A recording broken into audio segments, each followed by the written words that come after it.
웃음이 보약 중에 보약인 거 아시죠? 여러분은 오늘 얼마나 많이 웃으셨나요? 하하하, 크크크. 오늘 여러분과 함께 읽어볼 책인데요. 정말 제목이 참으로 유쾌하죠. 이 책의 저자는 호서대학교 총장 강일구 님인데요. 총 6부로 구성된 에세이집입니다. 재밌지만 가볍지 않고 또 세련되지만 차갑지 않은 그의 철학과 삶이 일화를 통해 고스란히 드러난 그런 책입니다. 자, 지금부터 인생의 이야기 선배 강일구 총장님 만나러 우리 함께 가보시겠어요?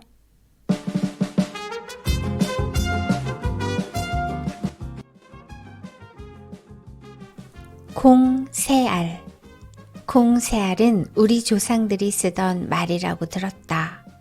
콩새알을 심는 농부의 마음을 나타내는 것에서 유래됐다고 한다. 콩 하나는 그 열매를 새들의 먹이로 자연에 내준다는 뜻이요. 하나는 이웃을 위해 심는다는 뜻이며 하나는 자신의 양식으로 심는다는 뜻이다. 내가 심었으니 나만 먹겠다는 것이 아니라 이웃과 서로 상부상조하며 나누자는 뜻이다. 이 세상의 아름다운 자연도 돌본다는 깊은 심성을 읽을 수 있다. 조상들의 넓은 아량과 덕스러운 생각에 그저 머리 숙인다. 내가 앞으로 하고 싶은 일이 있다. 아니, 해야만 하는 일 같다. 밭에 콩을 심어 보련다. 옛 조상이 했듯 콩새알이 자라 결실하면 그 열매를 새에게도 주고 이웃에게도 주며 내 양식으로도 즐길 수 있으리라. 콩새알 공동체를 만들어 시민운동을 해볼까? 동호인과 함께 크루를 만들어 함께하면 더 좋겠지. 모두를 위해서 좋은 일이니까. 이 마음을 담아 자작시 한 수 읊어본다. 제목 콩새알. 작은 밭에 심은 콩새알. 이웃을 도울 수 있겠구나. 열매를 주신 그분께 감사하련다. 새야 새야 하늘 나는 새야 지쳤으면 이리와 쉬고 먹으렴. 너를 위해 준비한 것이란다. 사랑하는 아주머니 아저씨, 고단하면 이것 잡숫고 힘내세요. 여러분을 위해 준비했습니다. 콩새알 심은 농사꾼아, 배고프면 너도 먹고 살아라. 존귀하신 그분이 내게 주신 열매로다. 늙음의 참 뜻은 무엇일까? 나이가 들어서 늙는 것이 아니라 아이들처럼 엉뚱한 발상과 도전하는 용기와 순수함이 사라지면 그때 비로소 늙어가는 것이다. 청소년의 기계가 사라질 때, 무엇인가 해보겠다는 마음이 없을 때, 소신 없이 현실에만 편안하게 안주하려 할 때, 자연이 따라오는 것이 늙는다, 늙는다는 동사다. 사람은 나이가 들수록 참신한 발상에 귀 기울여야 한다. 도전하는 용기와 순수함을 가져야 한다. 어린이처럼 말이다. 희망을 일구라. 강철왕으로 알려진 앤드루 카네기가 전해준 이야기다. 어느 날 그가 시장 집무실을 방문했을 때 평범한 그림 한 점이 중앙 위치에 걸려 있었다. 썰물 때 모래톱 위에 내팽개쳐진 낡아 빠진 거룻배가 그려져 있었다. 노는 볼성 사납게 나뒹굴고 파도조차 외면한 쓸모없는 것들만 남겨진 그림이다. 그림 밑에는 이렇게 쓰여 있다. 밀물은 반드시 온다. 카네기가 궁금해서 그림의 사연을 묻자 시장은 눈을 감고 천천히 자전적 고백을 다음과 같이 털어놓는다. 세일즈맨이었던 28세의 때였습니다. 저는 실패를 거듭했고 큰 절망 속에서 허덕이고 있었습니다. 정말 어려웠죠. 이때의 아픔은 참으로 견디기 힘들었습니다. 모든 것을 포기하고 싶었습니다. 당시 저는 어느 사무실을 방문하였다가 저 그림을 보았죠. 순간 가슴엔 파도처럼 충격이 밀려왔습니다. 지금은 물이 빠진 썰물 때이지만 언젠가는 반드시 밀물 때가 온다는 메시지였습니다. 내게도 성공할 수 있다는 희망이 생겼습니다. 그 후 저는 저 그림을 얻었고 날마다 그림을 들여다보며 절망적인 생각을 희망의 생각으로 바꾸곤 했죠. 그렇게 저는 참고 인내했습니다. 그래서 오늘의 제가 있습니다.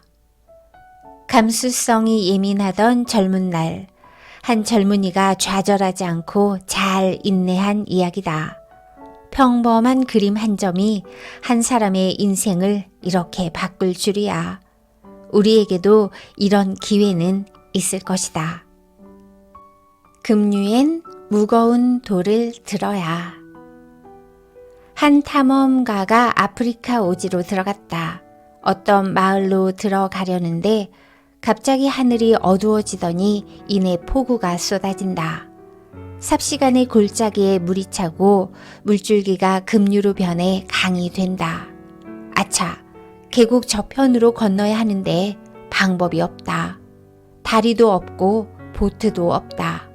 그저 걱정만 하고 있는데 가까이서 웅성거리는 소리가 들린다. 돌아보니 놀라운 광경이 보인다. 원주민들이 급류를 건너고 있다. 그들은 저마다 무거운 큰 돌을 하나씩 가슴에 안고 줄지어 물속을 걷는다. 아니, 저 무거운 돌을 들고 급류를 건너다니. 그러나 탐험가는 이내 깨닫는다.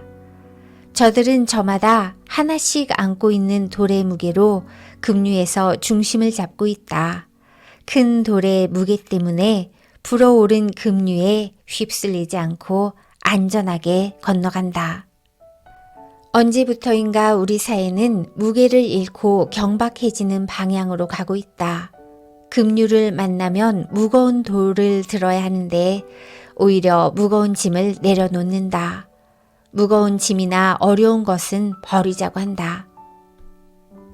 물이 불어난 급류를 건너가려면 무거운 돌을 안고 가야 한다. 그래야 급류를 건넌다. 그런데 무거운 돌 대신 어떤 유행만 바라는 가벼운 생각으로 급류를 건너려 한다. 건널 수 없어 포기하면 절망만 남게 된다. 급류를 건넌다는 희망은 사라진다. 오늘 우리가 직면하는 사회 분열이나 혼란은 알고 보면 이런 가벼움으로부터 오는 것이 부지기수다. 말의 가벼움, 생각의 가벼움, 행동의 가벼움.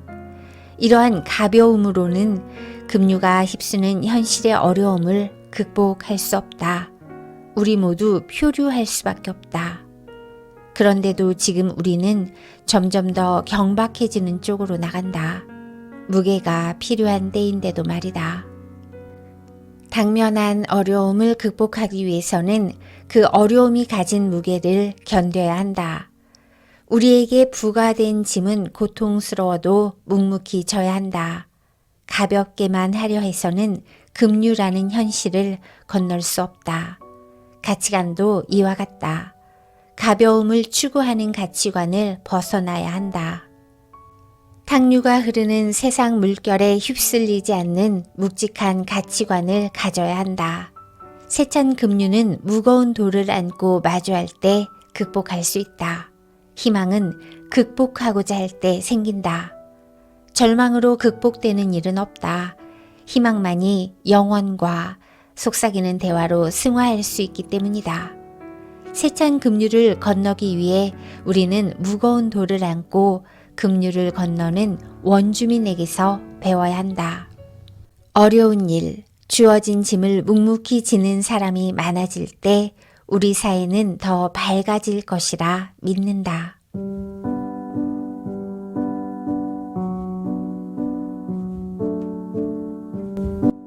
지금까지 강일구 에세이집 하하하 크크크 중에서 몇 개를 읽어봤는데요.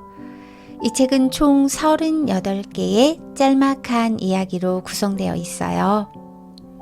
그 각각이 독립적인 내용이기 때문에 마음에 드는 거 어느 편부터 읽어도 상관이 없을 것 같고요. 하루를 마무리하면서 한 편씩 읽으면 더 좋을 것 같아요. 그리고 겉표지를 보고 읽노라면은 미소도 지어지고요. 또 기분이 좋아지는 그런 책입니다. 여러분, 오늘도 수고 많으셨어요. 우리 다음에 또 만나요. Oh, well, you told me from the start that you got a problem with your heart. But these rose-colored glasses do wonders when there's a spark. I thought I'd be the one to make you wanna change your life, make you wanna take a wife. Oh, I could be your Joan of Arc. It's enough for me if there's a spark.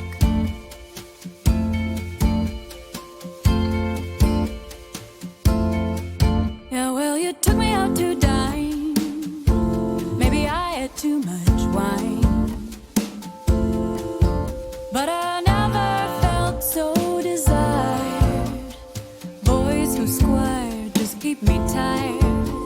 I saw you looking at my shoulders bare, and I didn't care. You had no hair.